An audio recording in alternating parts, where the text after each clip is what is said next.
Maswerteng hapon po mga ka-STL. Narito na po ang resulta ng STL Quezon para sa araw na to, second draw. August 14, 2025, araw ng Huwebes.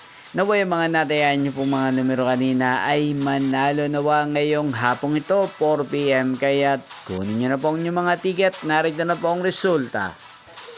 Ang mga numerong ninalo sa STL Quezon ngayong hapong ito, August 14, 2025, 4 PM, second draw. Result 26 at 37. In exact order, again 26 at 37. At ngayong hapong ito sa STL Quezon, atin pong i-shoutout ang lahat po ng mga nanonood dyan sa Barangay Kabatang, Chaong, Quezon. Shoutout po sa inyo. Sana po ipatuloy nyo pong suportahan itong channel na to. Inyo pong napanood ang resulta ng STL Quezon sa channel na to, Roderick Hernandez TV. Magkita-kita pong muli tayo mamayang 8 PM. Thank you for watching.